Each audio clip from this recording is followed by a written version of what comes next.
Anivia is one of the most classic and well-designed champions in the game.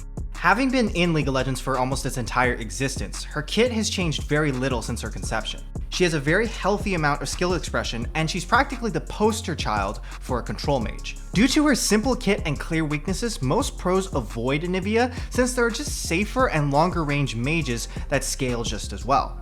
Anivia has a lot of bad matchups, and it's very difficult to pull off her full potential in every single game. Today we talk to the #1 Anivia player and how he's able to safely farm in every single one of his matchups, no matter what he goes up against. This video is sponsored by Porofessor. When you play Anivia and you're able to pin someone down against the wall with your W, it feels like a big accomplishment, and you should be rewarded for such an amazing play. But since all these lame players decide to take Flash, you're not always necessarily rewarded with a kill.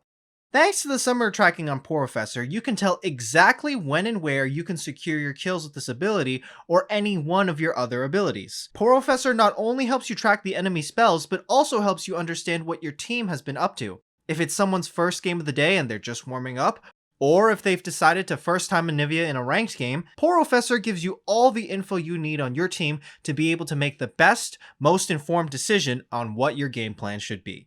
You can try Porofessor today with my link in the description. I am Poliko, I am multi-season EUS Challenger Anivia main, and this season I picked 1013 LP, and I am the only Challenger Anivia player in Europe or Korea. So first I bought Gragas because it had most HP, and then I thought it was useless, so I wanted to buy a new champion. I was looking for like the strongest champion that I could buy. Anivia was the strongest damage-wise, and I just played it ever since.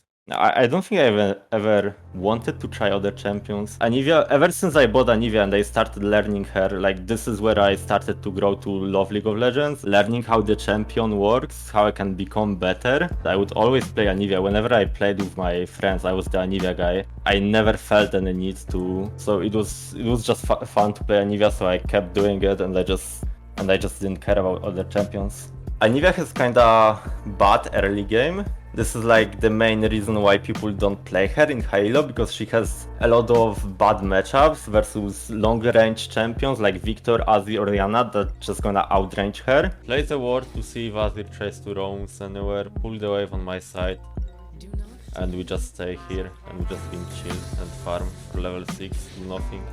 Or anything with like super high mobility like Irelia, Akali, Yasuo, Kiana. Anivia has to be very safe early. You cannot really fight with Anivia early, so you use the wall between tower and the terrain, and behind the tower you just place your champion and the minions cannot pass. If I don't have vision on the enemy jungle and I see my jungler trying to play for bot lane, then I'm just gonna block the wave. I'm gonna wait under my tower and enemy team cannot punish me. They cannot gank me because I'm safely waiting under my tower. You kind of could consider it as a cheat because people do not know about it. Even me playing in Challenger, like people have no idea that this is a thing. I'm playing versus pro players, I'm playing versus LEC players. They always seem confused, they always ping me and they just don't know what's happening. So this is something that people are not aware even in Challenger, and I can really abuse it. This wall trick isn't just about freezing on the enemy player to get farm, but it's also able to freeze to be able to get priority for roaming around as well. If you're playing versus a good assassin player and they know they're not going to be able to get kills in lane, what they always do is go into the other lanes in order to punish your bot laner or top laner to get some free kills. But any decent assassin player is going to push out the wave first and then roam over to the other lanes. If they know they're going to be losing a big wave in the mid lane, they're not going to take the risk of trying to go get a kill. Even if a kill is able to give them more gold, if they are losing out on EXP from minions, it's still not really going to be worth it for them. Since the wall trick allows you to put the minions in a completely different position compared to other champions, you can essentially always plan out where the wave is going to be. You can either create a freeze for yourself so that if you're against an assassin champ, they have no chance of ever getting close to you without having to be in your range, and you can essentially continuously hold the wave at this really uncomfortable position. This position is essentially every single assassin player's worst nightmare. It's too close to the tower to be able to engage and threaten the control mage, but you have too many minions to ignore and go farm a different lane. So you either have to force the wave to push into the tower by sacrificing your HP and resources, or you just choose to lose minions and lane against someone that will inevitably outscale you. When you have this wall trick, it doesn't matter what matchup you're going into. As long as you know how to freeze minion waves, and as long as you know when to actually freeze minion waves, you're always going to be able to create a favorable lane state no matter the situation. The thing with Anivia is that she's the slowest champion, she has no dashes, so even if I'm fed, even if I'm ahead, I need to get into enemy range in order to kill them. So what I do is I take Relentless Hunter in every single game, the Relentless Hunter rune, and very often I buy Magi. Even if I have 0 stacks, I'm gonna buy Magi. I think the item is broken. I think the item has insane value, especially with Everfrost. If I have 5 stacks on the Relentless Hunter and 10 stacks on Magi to get the movement speed, I can have 450 movement speed on Anivia. People think that Anivia is only good in like long, slow fights, long team fights. Anivia can easily 100 to 0 most of the champions if they have no escape. If they have no dash, if they have no flash, I can just run them down, and as soon as they are within my ulti range, I can just one-shot them. You place ulti on top of enemy to slow them, then you use your wall to displace them back to your ulti, then you crit E, then you use Q, and then you use second E crit. Together with Ignite, that's almost always a kill. 100 to 0 most champions. This is the most important part of playing Anivia. You always need to know what enemy can do to punish you, what enemy can do to kill you. So you just need to be patient, you need to stay within safe range. I remember this Anivia. Poliko. I've seen this guy a fair amount in my solo queue games. This guy is really insane on Anivia. And I feel happy seeing him on my team again. I'm pretty sure he can make some big plays.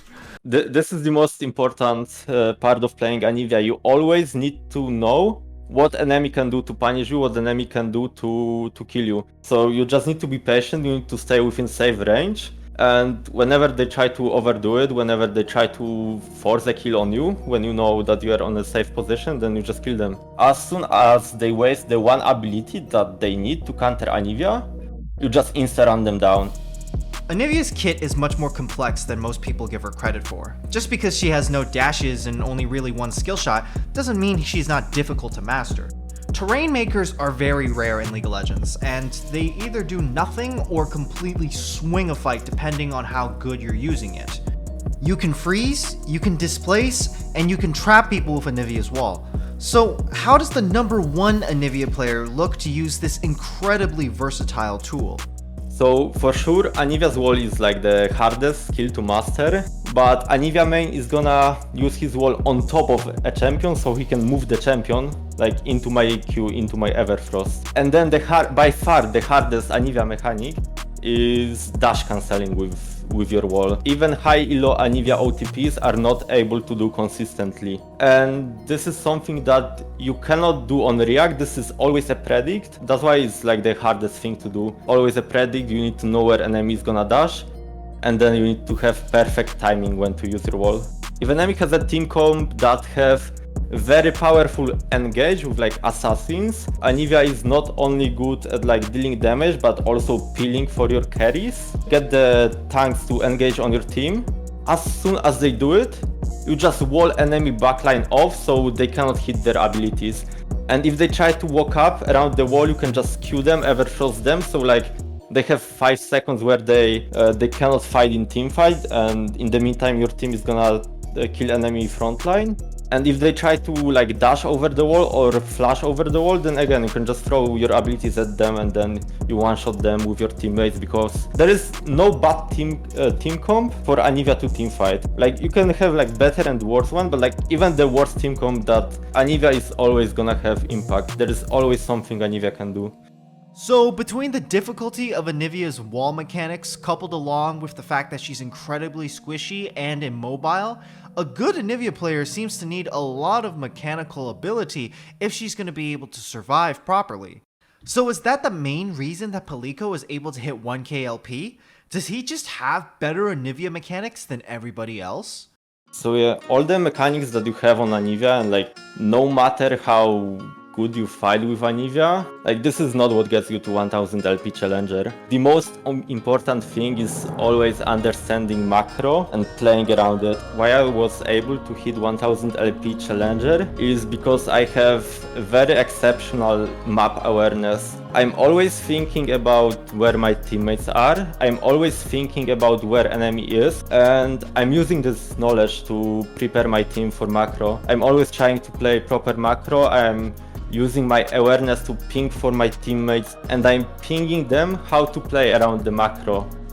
This is what I usually do when I'm playing on main. I'm perma like spamming my teammates back to not go for fucking Fiesta. And I'm perma pinging objectives, perma forcing my team to like not go too far, to reset, to play for Drace, to play for Herald, to play for towers.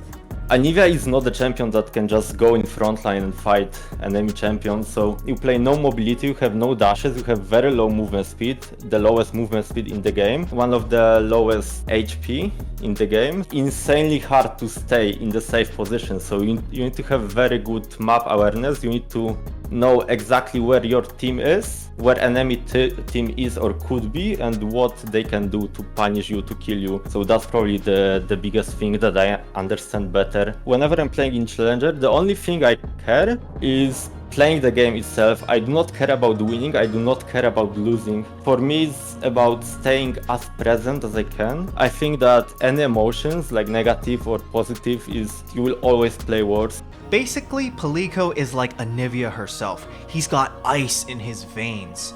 He can freeze minions, champions, and team fights all by himself. And when his team comes and flames him for whatever he's doing, it has absolutely no effect because he's just ice cold all the time.